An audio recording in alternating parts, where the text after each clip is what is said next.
దేవకీ వసుదేవులకు 8వ బిడ్డ బహుళపక్షం అష్టమి రోజున ఉరుములతో వర్షం పడుతున్నప్పుడు జన్మిస్తుంది. ఆ బిడ్డే శ్రీకృష్ణుడిగా యశోద వద్ద పెరుగుతాడు. శ్రీకృష్ణుని జననం, ఆయన జీవితం అంతా ఓ అద్భుతం.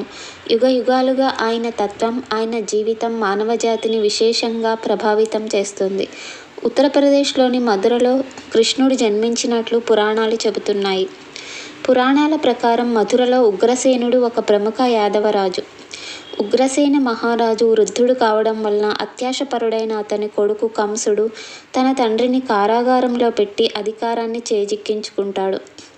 మరోవైపు కంసుడి చెల్లెలు దేవకి మరొక యాదవరాజైన వసుదేవుడిని వివాహం చేసుకుంటుంది. పెళ్ళైన తరువాత కొత్త దంపతులను కంసుడు తన రథంలో తీసుకువెళ్తున్నప్పుడు ఆకాశవాణి భవిష్యత్తు పలుకుతుంది. ఓ కంస, నీ చెల్లెలి పెళ్లి తర్వాత నువ్వు ఎంతో ఆనందంగా ఆమెను తీసుకువెళ్తున్నావు. నీ చెల్లెలికి పుట్టే 8వ శిశువు నిన్ను వధిస్తాడు. ఇదే నీ అంతం అని చెబుతుంది. కంసుడు ఒక్కసారిగా ఉగ్రుడవుతాడు. ఓహో, ఆమె 8వ బిడ్డ వచ్చి నన్ను చంపుతుందా? నేను ఆమెను ఇప్పుడే చంపేస్తాను. ఆమె తన 8వ బిడ్డకు ఎలా జన్మనిస్తుందో నేను చూస్తాను అని హూంకరిస్తాడు. అక్కడే కత్తి తీసి తన చెల్లెలి తల నరకబోతాడు. పెళ్లి కొడుకైన వసుదేవుడు కంసుడిని అర్థిస్తాడు.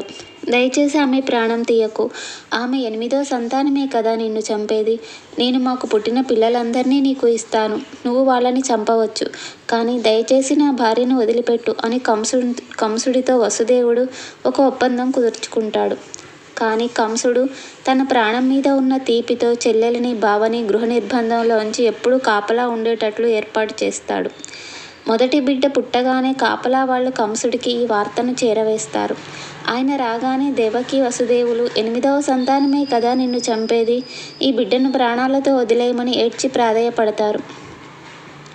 కంసుడు వారి వేదనను పట్టించుకోకుండా బిడ్డను తీసుకొని కాళ్ళు పట్టుకొని ఒక రాయికేసి బాదుతాడు. ప్రతిసారి ఒక శిశువు జన్మించడం, ఆ తల్లిదండ్రులు కంసుడిని ఎన్నో విధాలుగా ప్రాధేయపడినా ఆయన ఎవరినీ ప్రాణాలతో వదిలేయకపోవడం, అది ఇలా జరుగుతూనే వస్తుంది. 8వ బిడ్డ బహుళపక్షం అష్టమి రోజున ఉరుములతో వర్షం పడుతున్నప్పుడు జన్మిస్తుంది. అప్పుడు ఒక అద్భుతం జరుగుతుంది. కారాగారం తలుపులు వాటంతట అవే తెరుచుకుంటాయి. కాపలా వాళ్ళందరూ నిద్రలోకి జారిపోతారు. వసుదేవుడు సంకెళ్ళు తెగిపోతాయి. వసుదేవుడు ఇదంతా దైవలీలగా భావిస్తాడు. వెంటనే ఆయన బిడ్డను ఎత్తుకొని ఏదో మార్గనిర్దేశం జరిగినట్లు యమునా నది వైపుకు నడుస్తాడు.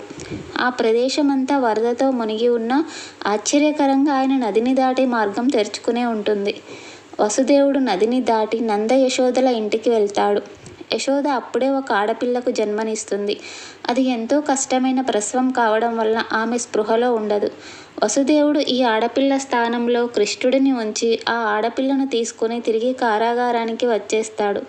అప్పుడు ఆ ఆడపిల్ల ఏడుస్తుంది. కాపలా వాళ్ళు వెళ్ళి కంసుడికి వార్త చేరవేస్తారు. కంసుడు అనుమానంతో కాపలా వాళ్ళను ప్రశ్నించగా వారు భయపడి తామంతా చూశామని ఆడపిల్లే పుట్టిందని చెబుతారు. ఇది కేవలం ఒక ఆడపిల్ల. ఒక ఆడపిల్ల నిన్ను చంపలేదు. అదే ఒక మగపిల్లాడు అయ్యుంటే అతను నిన్ను చంపగలిగేవాడేమో. కానీ ఇది ఒక ఆడపిల్ల. ఈ పాపను వదిలిపెట్టు అని కంసుడిని దేవకీ వసుదేవులు అర్థిస్తారు. కానీ కంసుడు కనికరించడు. ఆ బిడ్డ కాళ్లను పైకెత్తి నేలకేసి కొట్టబోతాడు. అప్పుడు ఆ బిడ్డ కంసుడి చేతి నుంచి జారి ఎగిరి బయటకు వెళ్ళి నిన్ను చంపేవాడు మరెక్కడో ఉన్నాడు అని చెప్పి మాయమవుతుంది. ఆ విధంగా గోకులం చేరిన కృష్ణుడు రాజు కొడుకే అయిన ఒక సాధారణమైన గోవుల కాపరిలాగా పెరిగాడు. శ్రీ మహావిష్ణువు 8వ అవతారమైన శ్రీకృష్ణుడు జన్మించిన అష్టమిని కృష్ణాష్టమిగా జరుపుకుంటాము.